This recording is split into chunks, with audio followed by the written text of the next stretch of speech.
Today I will discuss metabolism of drug. Metabolism or biotransformation of drug. Metabolism of drug, it is the third step of pharmacokinetics. First step is absorption, then distribution, metabolism, and after metabolism drug is excreted from body. So today I will discuss metabolism of drug. So what is metabolism? Metabolism means chemical alteration of drug. Chemical alteration मतलब drug क्या थी, जब work कर रही थी drug is in active form that is lipid soluble. तो after metabolism lipid soluble drug converted into water soluble compound. और जैसे ही वाटर सोल्यूबल में हुई तो यानी active drug converted into inactive form.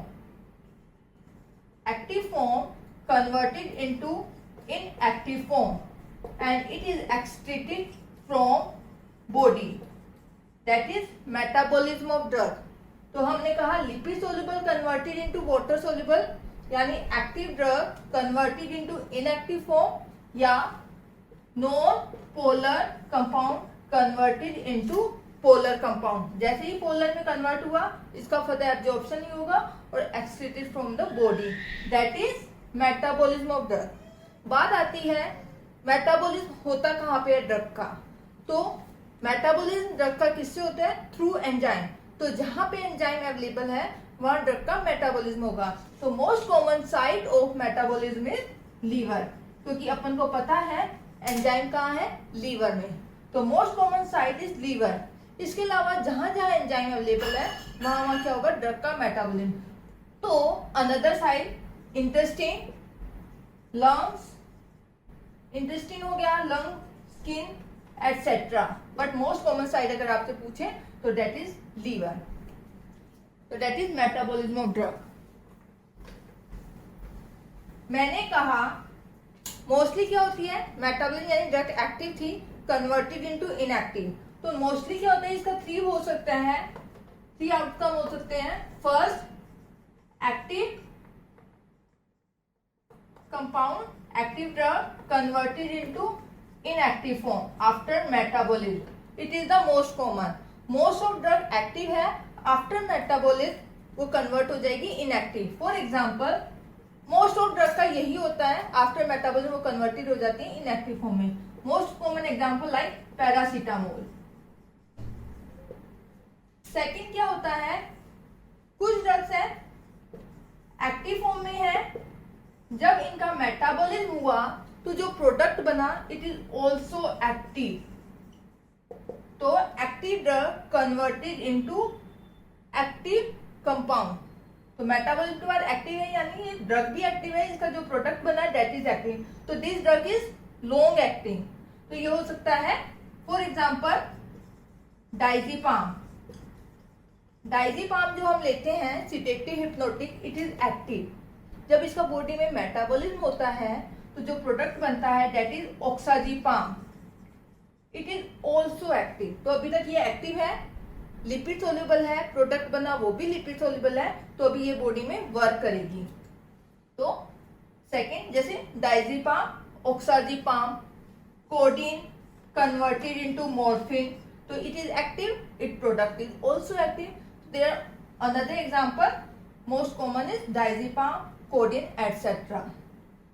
Third some drugs जब हम लेते हैं that is in inactive form. शुरू में तो वो क्या थी?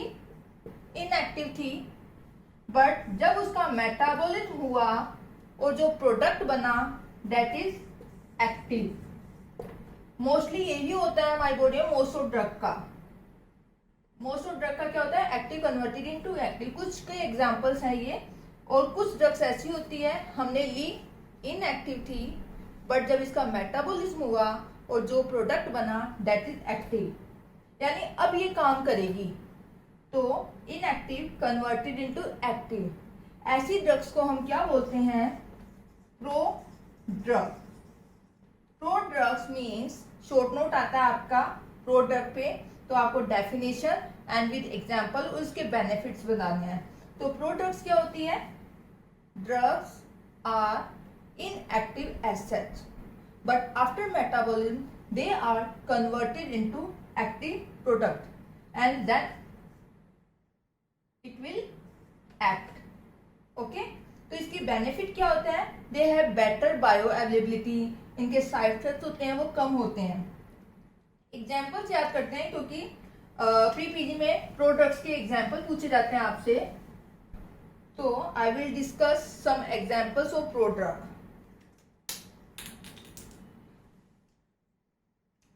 First, AC inhibitors. Examples of prodrug. First, CL. CL means captopril and lisinopril. They are ACE inhibitors, angiotensin converting enzyme inhibitor. तो कैप्टोप्रिल एंड लिसिनोप्रिल को छोड़ के जितनी भी एसी इनहिबिटर्स हैं they are prodrug. They are not prodrug. Other AC inhibitors are prodrug. ठीक है, तो सीएल बहुत सारी ड्रग है, कैप्टोप्रिल, लिसिनोप्रिल, एनारेप्रिल, तो ये क्या आती है? एसी इनहिबिटर्स हैं. तो सीएल को छोड़ के all the other AC inhibitors are prodrug. Second, statins की बात करें. statins हम किस में यूज करते हैं? They are hypolipidemic drug. Lipid level ज्यादा बढ़ा हुआ है उसमें हम statins यूज करते हैं. तो statin LS, losartan.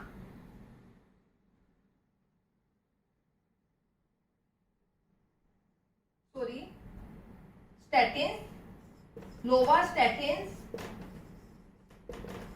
and simvastatins. They are prodrug.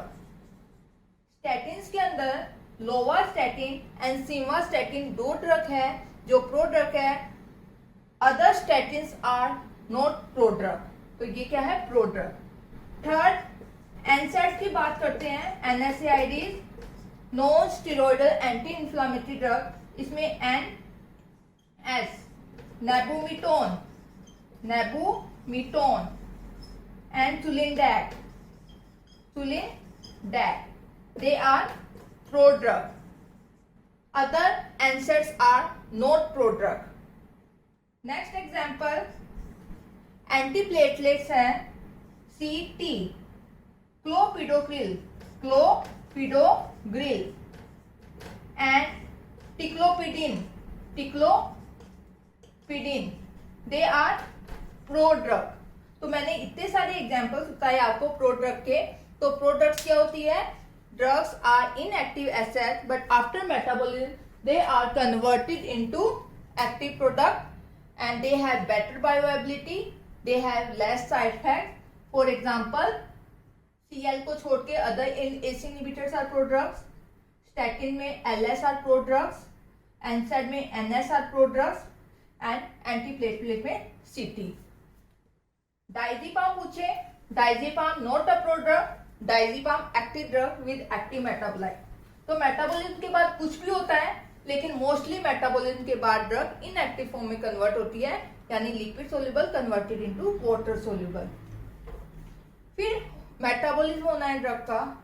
Metabolism किससे होता है? तो मेटाबॉलिज्म एंजाइम्स के थ्रू होता है. तो जितनी भी ड्रग्स मेटाबोलाइज होगी वो एंजाइम्स के थ्रू होगी. तो हमने क्या किया? एंजाइम्स को 2 में डिवाइड किया है. तो एंजाइम्स इन्वॉल्व इन मेटाबॉलिज्म हमने इसको 2 कैटेगरी में डिवाइड किया है. Microsomal enzymes and non microsomal enzymes. First is microsomal enzymes and second non-microsomal enzymes. क्या है? कुछ ड्रग्स माइक्रोसोमल एंजाइम से मेटाबोलाइज होंगी. Some drugs are metabolize by non microsomal enzymes. तो माइक्रोसोमल एंजाइम्स पहले अपन पढ़ते हैं. इनमें डिफरेंस क्या है? Location. Non microsomal enzymes they are located in smooth endoplasmic reticulum of hepatic cells and other cells. तो इनकी लोकेशन कहाँ है?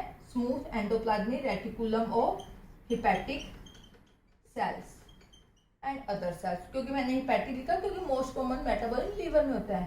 तो लीवर की जो सेल्स है उसके अंदर स्मूथ एंडोप्लाज्मिक रेटिकुलम पे इनकी लोकेशन होती है माइक्रोसोमल की। नॉन माइक्रोसोमल एंजाइम्स कहाँ होते हैं? They are located in cytoplasm and mitochondria of hepatic cells and other cells. तो first difference is location, smooth endoplasmic reticulum और नॉन माइक्रोस्फीयर में कहाँ है? Cytoplasm and mitochondria. ये अपन ने लोकेशन बना दी। आगे मैं टाइप्स पढ़ूंगी। मेटाबॉलिज्म के दो टाइप्स होते हैं, phase first and phase second. कुछ ड्रग्स मेटाबोलाइज होती है by phase one non synthetic reaction और कुछ ड्रग्स होती है मेटाबोलाइज बाय सिंथेटिक रिएक्शन। तो माइक्रोसोमल की एग्जांपल्स हैं जैसे मोनो ऑक्सीजिनेज। जो मोनो ऑक्सीजिनेज है it is microsomal in nature. Cytochrome P450 glucuronyl transferase. ये क्या है? माइक्रोसोमल एंजाइम्स पीछे आ रहा है। तो mono oxygenase, cytochrome P450, glucuronyl transferase, ये कौन से एंजाइम्स होते हैं? Microsomal. Non microsomal enzymes other conjugases. Conjugase वाले जितने भी एंजाइम होते हैं एक्सेप्ट ग्लूकोरोनिल ट्रांसफरेज, वो कौन से होते हैं? Non microsomal enzymes. इसके अलावा सम अदर्स। जो फेज फर्स्ट है मैं आगे बताऊंगी, टू टाइप्स का मेटाबॉलिज्म है, phase first and phase second. तो फेज फर्स्ट की जो रिएक्शंस हैं they are metabolized by microsomal enzymes.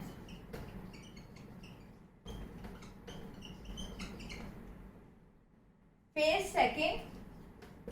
Second में जितनी भी रिएक्शंस होंगी they are metabolized by non microsomal enzymes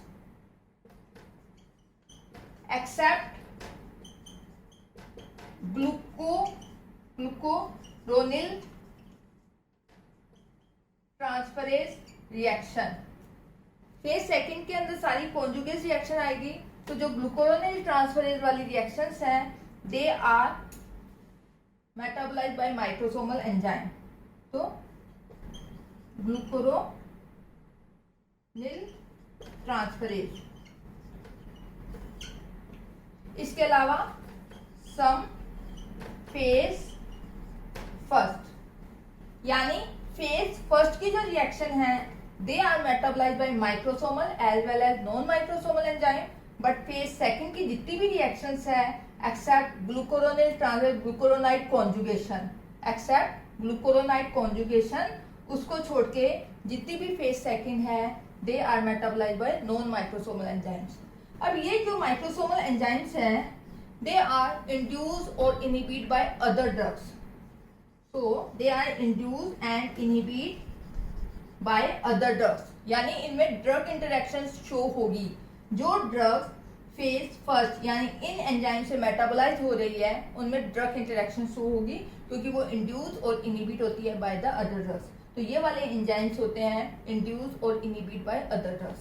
but non microsomal enzyme they are not induced और inhibit by other drugs. तो इनमें इंडक्शन इनहिबिशन वाली ड्रग इंटरेक्शन नहीं होगी but they show genetic variation. हो सकता है किसी पर्सन में उस एंजाइम की डेफिशिएंसी हो या एबनॉर्मल एंजाइम हो तो क्या शो करेंगे? Genetic variation. But they are not induced और इनहिबिट बाय अदर ड्रग्स। तो यानी अभी हम पढ़ेंगे ड्रग का मेटाबॉलिज्म एंजाइम से होगा और एंजाइम्स या तो वो माइक्रोसोमल होते हैं या वो नॉन माइक्रोसोमल एंजाइम्स होते हैं। एक होता है कुछ ड्रग्स क्या होती है they are not metabolized by enzymes. कुछ ड्रग्स ऐसी हैं जिनके मेटाबॉलिज्म में एंजाइम्स का रोल नहीं है, ना तो माइक्रोसोमल ना ही नॉन माइक्रोसोमल। उनका मेटाबॉलिज्म कैसे होता है? By the molecular rearrangement. तो यानी first drugs metabolized by microsomal enzyme, some drugs metabolized by non-microsomal enzymes, and third some drugs do not require any enzyme for metabolism. They are metabolized by molecular rearrangement.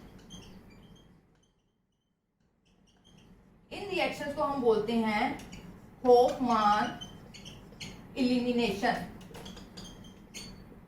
तो ऐसी drugs जो होफमान elimination से metabolise हो रही है, enzyme की जरूरत है ही नहीं, तो इन ड्रग को हम किस में यूज कर सकते हैं? Liver and kidney disease patient में. अगर किसी पेशेंट को लीवर या किडनी डिजीज है, लीवर काम नहीं कर रहा तो एंजाइम बनेगी नहीं, लेकिन ऐसी ड्रग्स के मेटाबॉलिज्म के लिए एंजाइम की जरूरत ही नहीं है, तो हम ऐसे ड्रग्स को लीवर या किडनी डिजीज पेशेंट में दे सकते हैं. For example atracurium.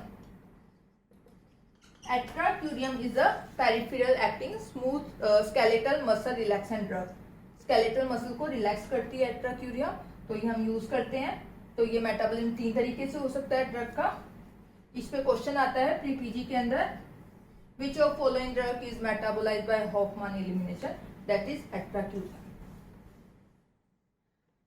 अपनों ने डेफिनेशन डिस्कस किया, क्या क्या हो सकता है उसका फेज वो अपनों ने डिस्कस किया, कौन कौन से एंजाइम्स इन्वॉल्व होते हैं वो अपनों ने डिस्कस कर लिया. अब अपन पढ़ते हैं types of metabolism, classification of metabolism.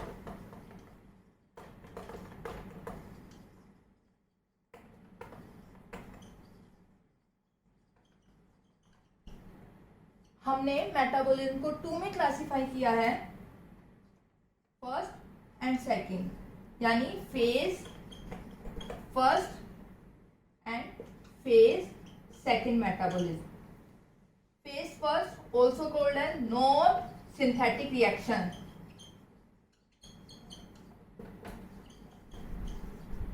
Phase second को हम बोलते हैं synthetic reaction. Phase first, non-synthetic, also called functionalization. Phase second, synthetic reaction, also called conjugation reaction. Phase second में सारी conjugation वाली reaction आएगी. Phase second में क्या होता है? ड्रग है वो किसी एंडोजीनस सब्सटेंस के साथ कॉन्जुगेट होता है और जो प्रोडक्ट बनता है दैट इज इनएक्टिव. तो इसमें सारी कॉन्जुगेशन रिएक्शंस आती हैं. So this is also called conjugation reaction. Phase first, phase second. Some drugs are metabolized by phase one, some drugs are metabolized by phase second. क्या क्या example है जो अपने लिए इंपॉर्टेंट है अपन डिस्कस करेंगे. डिफरेंस क्या है? फेज फर्स्ट, इसमें क्या है, जो प्रोडक्ट बनेगा ड्रग, फेज फर्स्ट से जो भी ड्रग मैटर, इसके एग्जांपल है जैसे ऑक्सीडेशन, रिडक्शन, हाइड्रोलिसिस, साइक्लाइजेशन, डीसाइक्लाइजेशन. तो किसी ड्रग का अगर ऑक्सीडेशन होता है या रिडक्शन होता है तो उसमें जो प्रोडक्ट बनता है मे बी एक्टिव और मे बी इनएक्टिव. फेज फर्स्ट से product may be active, may be inactive. अगर इनएक्टिव है तो फर्दर एब्जॉर्ब नहीं होगा, तो ये तो क्या होगा? Excrete out from body, elimination. अगर फर्स्ट में प्रोडक्ट एक्टिव बना तो ये किस में जाएगा? फेज सेकंड में, और किसी एंडोजिनस सब्सटेंस के साथ इसका कॉन्जुगेशन होगा. जब वो कॉन्जुगेट होगा तो वो किस में कन्वर्ट हो जाएगा? इनएक्टिव प्रोडक्ट में, और फिर उसका क्या हो जाएगा? इलिमिनेशन. तो फेज फर्स्ट के अंदर ड्रग है converted into inactive. Phase first में प्रोडक्ट में भी active inactive, but phase second से जो प्रोडक्ट बनेगा ऑलवेज इनएक्टिव. तो इनएक्टिव हुआ तो excrete out in may be in urine और बाइल, और फर्स्ट के अंदर अगर एक्टिव है तो कंटिन्यू काम करेगा, और इनएक्टिव है तो एक्सक्रीट आउट फ्रॉम बॉडी. अब मैं इसकी एग्जांपल्स बताती हूँ. फेज फर्स्ट में कौन कौन सी रिएक्शंस आती है, फेज सेकंड में अपन शॉर्ट में डिस्कस करेंगे जो अपने लिए इंपॉर्टेंट होगा. So first I will start phase first reaction, non synthetic reaction. Phase first के अंदर कौन सी आती है? Oxidation reactions, reduction, hydrolysis, cyclisation,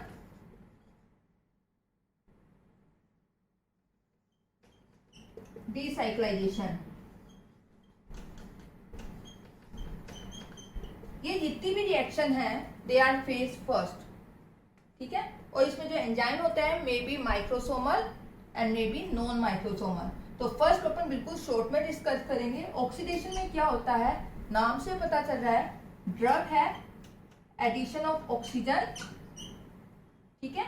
addition of oxygen यानी नेगेटिव चार्ज पार्टिकल, ऐड हुआ ऑक्सीजन या नेगेटिव चार्ज पार्टिकल, और रिमूवल ऑफ हाइड्रोजन या पॉजिटिव चार्ज पार्टिकल, तो उससे बना प्रोडक्ट दैट इज ऑक्सीडेशन। इस रिएक्शन में क्या क्या काम आएगा, ऑक्सीजन, ऑक्सीजन है NADPH, एंजाइम मोनोऑक्सीजिनेज,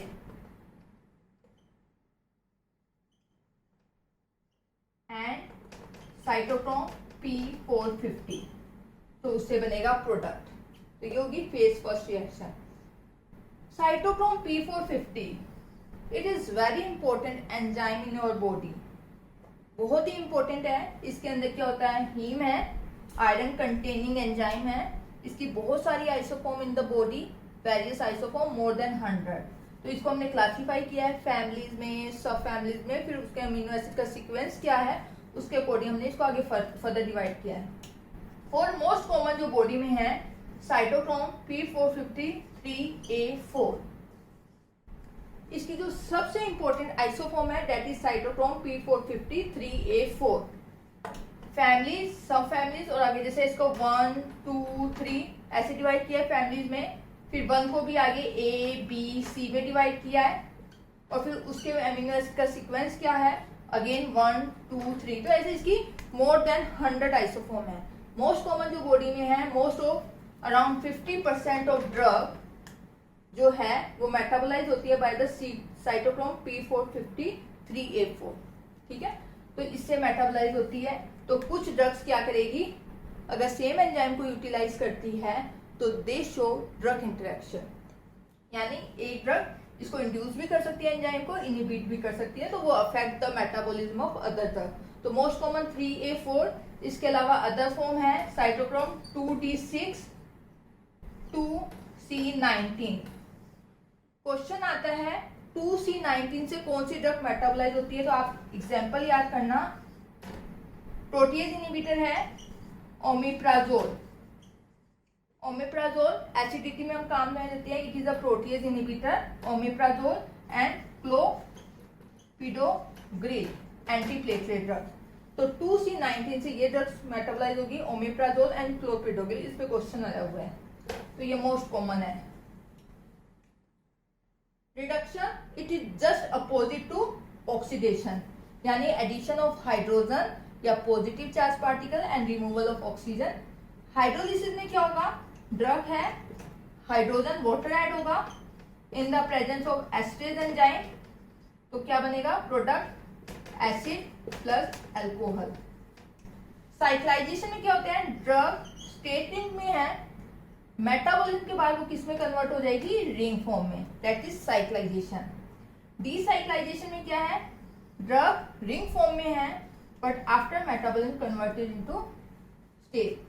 तो ये क्या होते हैं, ये जितनी भी रिएक्शन है दे आर फेज फर्स्ट। तो कुछ ड्रग्स का मेटाबॉलिज्म ऑक्सीडेशन से होगा, some drugs are metabolized by reduction, some hydrolysis, cyclization and decyclization. अपन को जो याद रखना है साइटोक्रोम P450। अब अपन आते हैं phase second.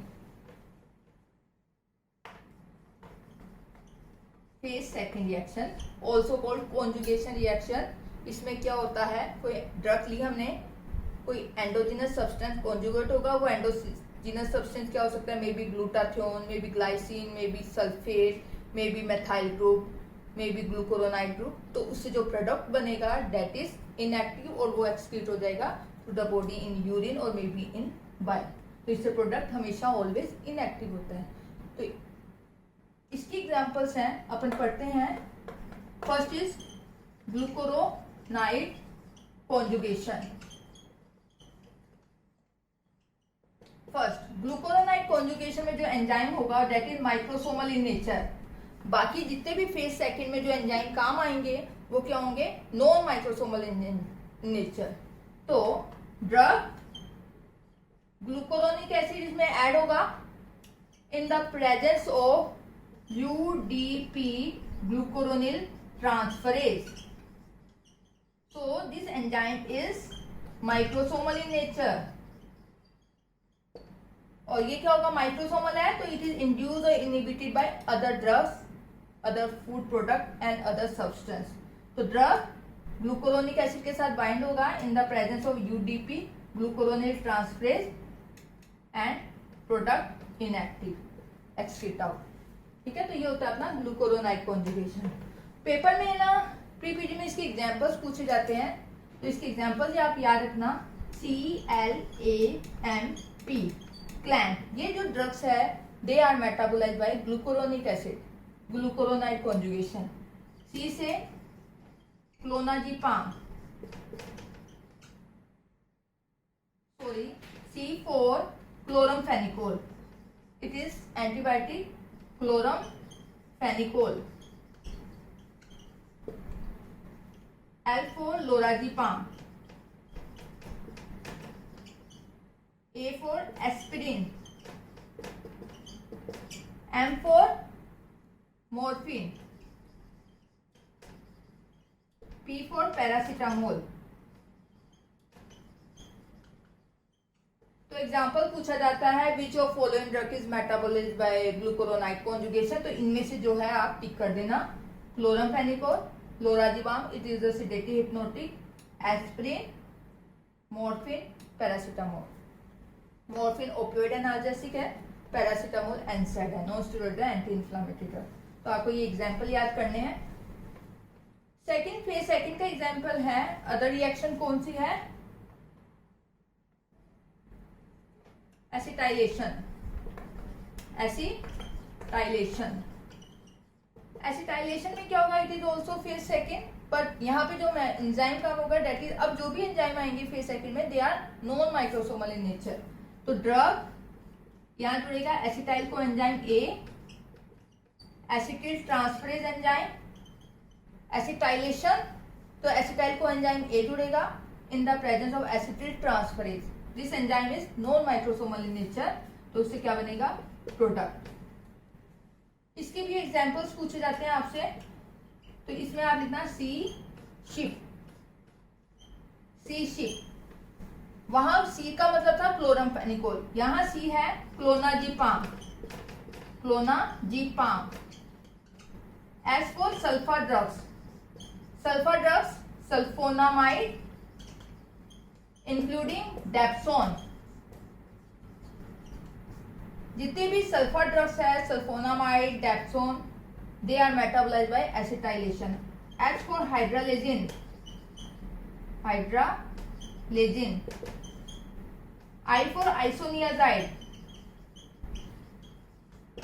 P for procainamide. Procainamide anti arrhythmic drug है procainamide. I will discuss in anti arrhythmic drugs. Procainamide and other is PAS, para amino salicylic acid. तो ये ड्रग्स होती है, they are metabolized by acetylation. इस पे भी PPG में question पूछा जाता है. ये जितनी भी ड्रग्स हैं इनका साइड इफेक्ट क्या होते हैं? Lupus like reaction. ये क्या करती है? इन ड्रग्स का साइड इफेक्ट होता है SLE, ल्यूपस लाइक रिएक्शन. तो ये भी क्वेश्चन पूछा जाता है which of following drug produce lupus like reaction? Systemic lupus reaction. Phase second चल रहा है अपना. First is glucuronide conjugation, second reaction is acetylation, third methylation. ठीक है, ये लेस इंपॉर्टेंट है, इनका जस्ट मैं नाम डिस्कस करूंगी. मेथाइलेशन. अदर है sulpha conjugation, sulpha conjugation, glycine conjugation, glutathione conjugation. ठीक है, they are the other reactions of phase second. Methyl में क्या होगा? ड्रग है, मेथाइल ग्रुप ऐड होगा by the methyl transferase enzyme. अब ये सारे के सारे क्या होंगे? जो एंजाइम काम आएंगे वो क्या होंगे? Non microsomal in nature. इसका एग्जाम्पल होता है जैसे अपना एड्रेनलिन. सल्फा में ड्रग है, सल्फा ग्रुप ऐड होगा, सल्फेट, ठीक है, सल्फा कॉन्जुगेसी एंजाइम है। इसके एग्जांपल है जैसे steroids, steroids are metabolized by sulpha conjugation. ऐसे ही डी है ड्रग, उसमें ग्लाइसिन ग्रुप जुड़ेगा, ग्लूटाथियोन में D plus glutathione group, they are less important. ठीक है, अपना हो गया मेटाबॉलिज्म। ठीक है, अपने टाइप भी डिस्कस कर लिए, phase first and phase second. अब मैंने कहा था जो माइक्रोसोमल एंजाइम्स है दे आर इंड्यूस और इनिबिट बाय अदर ड्रग्स। तो अपने शॉर्ट नोट आता है what is drug, what is enzyme induction and what is enzyme inhibition. तो first enzyme inhibition, what is enzyme, इस पे शॉर्ट नोट आता है आपके। ठीक है, प्री पीजी में भी इसमें एग्जांपल पूछते हैं। ठीक है, विच इज एंजाइम इनिबिटर या which drug is enzyme inducer. First I will discuss enzyme inhibition. ये किसके लिए लागू होगा, माइक्रोसोमल एंजाइम्स के लिए।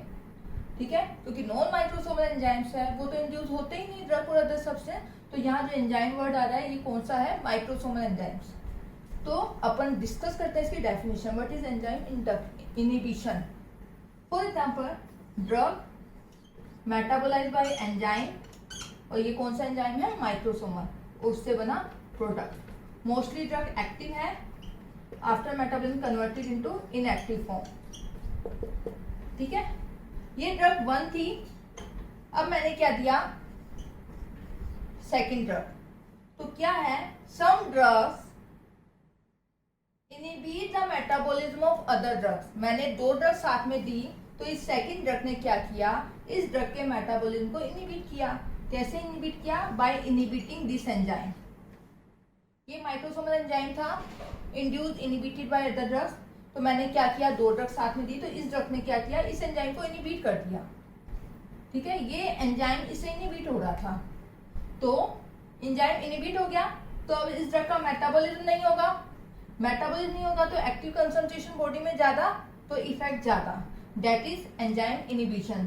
तो some drugs when given simultaneously it inhibit the metabolism of other drugs by inhibiting the enzyme.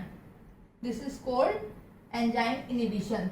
और इस ड्रग को हम क्या बोलेंगे, इसने इनिबिट किया है तो हमको इसको बोलेंगे एंजाइम इनिबिटर।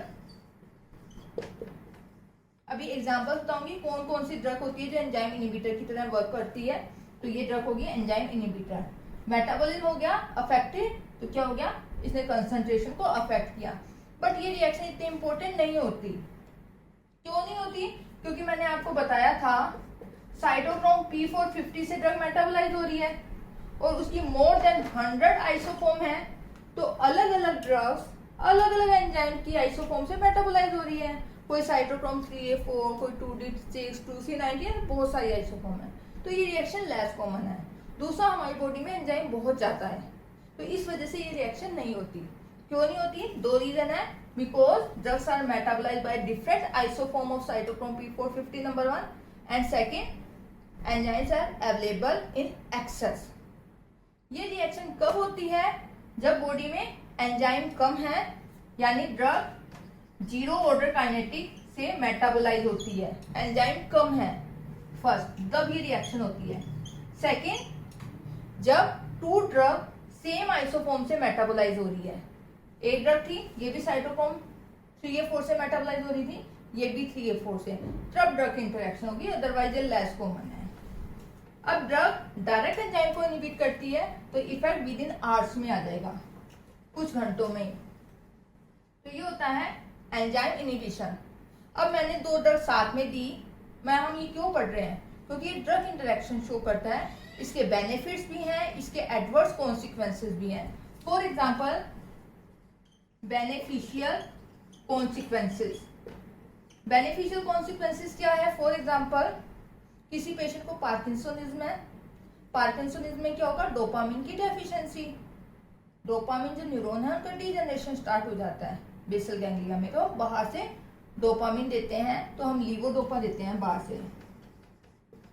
ठीक है, लीवोडोपा जैसे ही हमने दिया, इसका 6% ब्लड ब्रेन बैरियर को क्रॉस करता है, यानी ब्रेन में जाएगा 6%। रिमेनिंग 94% पेरिफेरी पे ही रह जाता है, metabolize by peripheral decarboxylase, peripheral dopamine decarboxylase enzyme से ये पेरिफेरी में डोपामिन में कन्वर्ट होगा। यानी डोपामिन हमें ब्रेन में चाहिए था, लेकिन लीवोडोपा पेरिफेरी पे ही डोपामिन में कन्वर्ट हो गया by the dopamine decarboxylase enzyme. तो ब्रेन के अंदर कंसंट्रेशन कम गई तो इफेक्ट कम। तो हम इसके साथ क्या देते हैं, एक ड्रग कार्बिडोपा। ये कार्बिडोपा क्या होती है, inhibit this enzyme, enzyme inhibitor है। तो carbidopa inhibit the peripheral dopamine decarboxylase enzyme. तो मेटाबॉलिज्म नहीं होगा, लीवोडोपा है ज्यादा ब्रेन में जाएगी, ज्यादा ब्रेन में जाएगी तो ब्रेन में एक्शन ज्यादा। तो ये इसका बेनिफिशियल इफेक्ट हो गया टू ड्रग्स का। एंजाइम को इनिबिट तो किया लेकिन हमने इसको काम में ले लिया, तो ये हो गया इसका बेनिफिशियल इफेक्ट। और भी एग्जाम्पल हैं इसके, वो अपन टॉपिक बाय टॉपिक डिस्कस करेंगे। एडवर्स कॉन्सिक्वेंसेस भी हो सकते हैं इसके। दो ड्रग आपने साथ दी, एक ड्रग दूसरे ड्रग्स के मेटाबॉलिज्म को इनिबिट करती है, तो एडवर्स कॉन्सिक्वेंसेस भी हो सकते हैं। For example theophylline. थियोफाइलिन हम अस्थमा में यूज करते हैं, इसका थेरेपेटिक इंडेक्स बहुत नैरो है, थोड़ी सी भी कंसंट्रेशन ज्यादा तो साइड इफेक्ट ज्यादा। तो थियोफाइलिन है, हमने ड्रग दी। अब इसके साथ हमने क्या दे दिया, इरिथ्रोमाइसिन। इरिथ्रोमाइसिन क्या होता है, इट इज एंजाइम इनिबिटर, ये इसके मेटाबॉलिज्म को इनिबिट करती है। तो मेटाबॉलिज्म नहीं होगा, इसकी कंसंट्रेशन हो गई ज्यादा। कंसंट्रेशन थोड़ा सा भी थेरेपेटिक लेवल से ज्यादा हो गया इंडेक्स से, तो ये क्या करता है, प्रोड्यूस साइड इफेक्ट। तो यानी ये इसका एडवर्स कॉन्सिक्वेंसेज है। तो हमें थियोफाइलिन इरिथ्रोमाइसिन को साथ में नहीं देना, क्योंकि ये क्या करेगा, increase the concentration of theophylline in body and produce side effect like tremor, palpitation, anxiety, vomiting etcetera. तो हमने इसका पढ़ा, बेनिफिट भी है और एडवर्स भी है। तो इसलिए हमें जब भी दो ड्रग देनी है तो बहुत ध्यान से देनी है, हमें उसका पता होना चाहिए कि वो कहीं उसके एंजाइम को इनिबिट या इंड्यूस तो नहीं कर रही। सेकेंड आता है शॉर्ट नोट, एंजाइम इंडक्शन। वो इनिबिशन था, अब इंडक्शन। ये टर्म भी किसके लिए लागू होगी, माइक्रोसोमल एंजाइम्स के लिए, क्योंकि माइक्रोसोमल एंजाइम्स ही इंड्यूस और inhibit by other drugs, food product and chemical सर्व। फॉर एग्जाम्पल ड्रग थी मेटाबॉलिक एंड बना मोस्टली इनएक्टिव। अब हमने सेकेंड ड्रग दी। ये ड्रग क्या करती है, सम ड्रग्स डीएनए के साथ जुड़ती है and increase the DNA synthesis.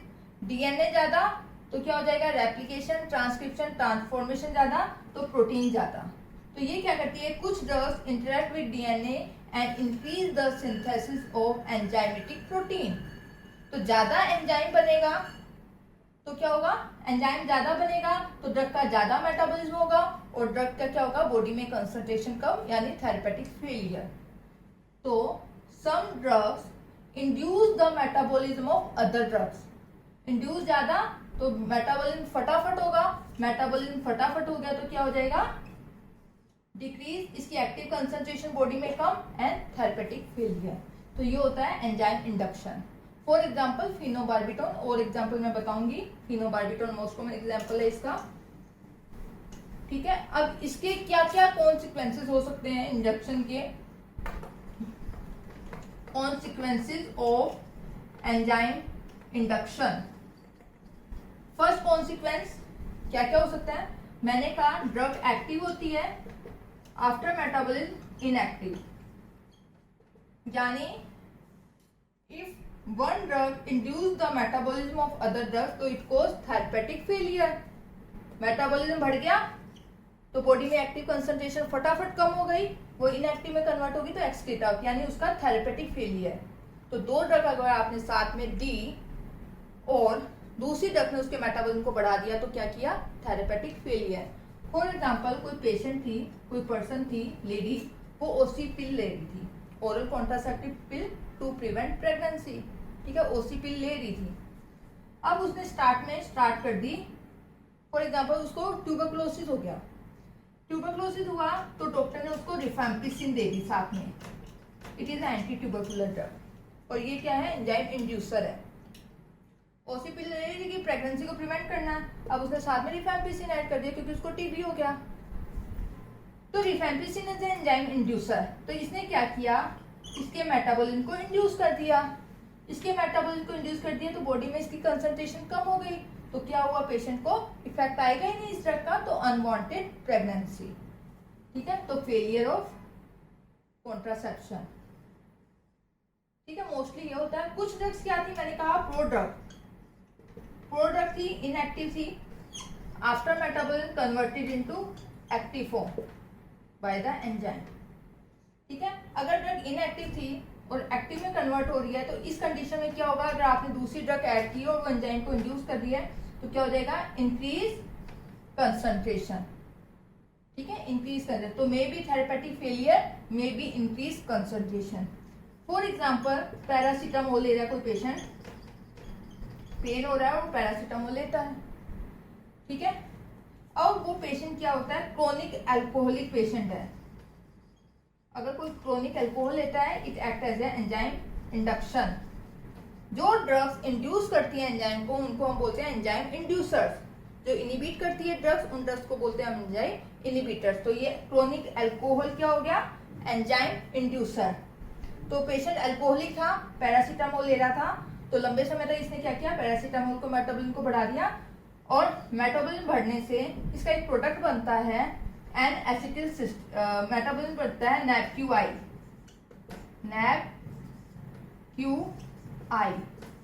और ये क्या होता है, toxic to liver.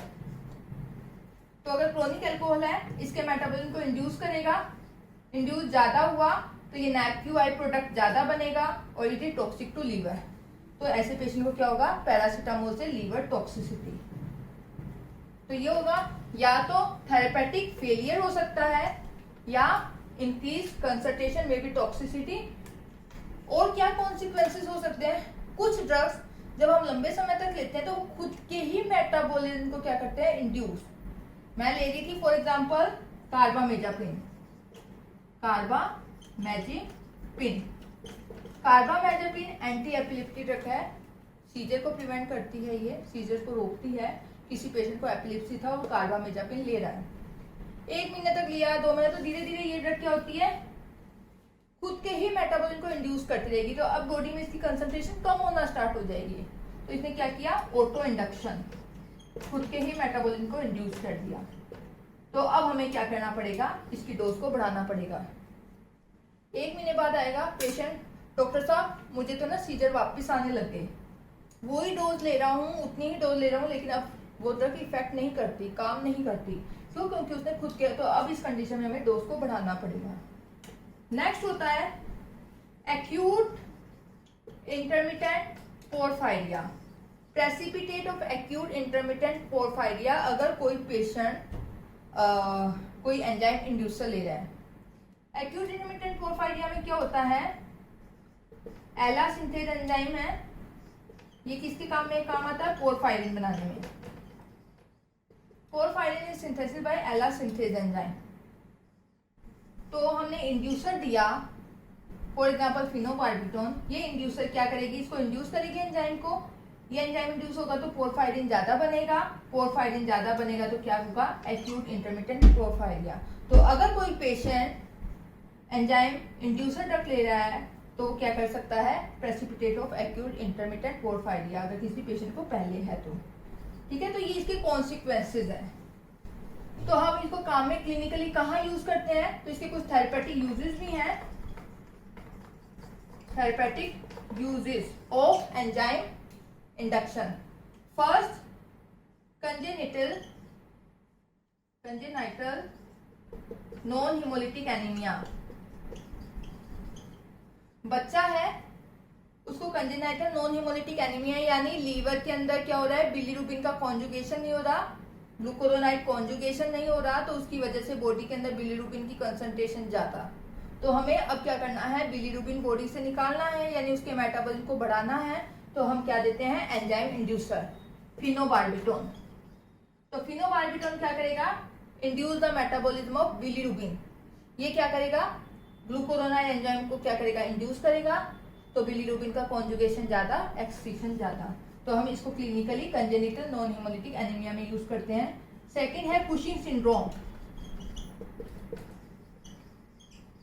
Cushing syndrome में क्या है, एड्रिनल स्टेरॉइड्स की कंसंट्रेशन ज्यादा है ना, बॉडी में स्टेरॉइड ज्यादा हो गया तो वो क्या करेगा, कुशिंग सिंड्रोम।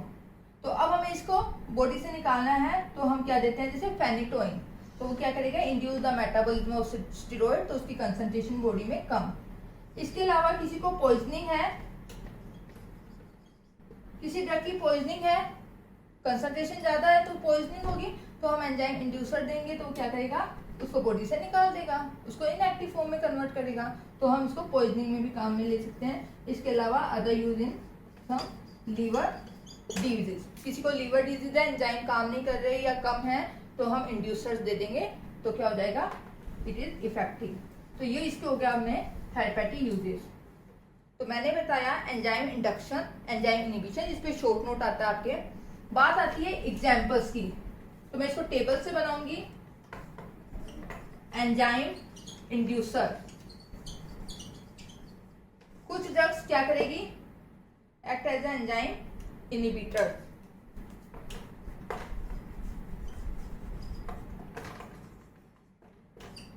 तो आप याद रखना कौन कौन सी ड्रग एंजाइम इंड्यूसर की तरह काम करती है, कौन कौन सी इनहिबिटर की। गरिमा, गरिमा, जो गरिमा वाली ड्रग्स है दे आर एंजाइम इंड्यूसर। तो अगर आपने ये ड्रग दूसरी ड्रग के साथ दी तो वो मेटाबॉलिज्म को बढ़ाएगी। G4 griseofulvin, griseofulvin is a anti fungal drug, ये क्या है, एंजाइम इंड्यूसर। तो अदर एंटी फंगल्स वो क्या है, enzyme inhibitors, like ketoconazole, ketoconazole, griseofulvin and ये भी एंटी फंगल है, कीटोकोनाजोल। तो ग्रीसियोफल्विन को छोड़ के other anti fungal drugs they are enzyme inhibitor except griseofulvin. A for anti epileptic, anti epileptics, जो हम सीजन में यूज कर सकते हैं, मिर्गी बोलते हैं जिसको, except valproate. Valproic acid also anti epileptic drug, तो वेल्प्रोइक को छोड़ के all the other anti epileptic drugs are enzyme inducer. For example phenobarbitone, phenytoin, कार्बामेजापिन।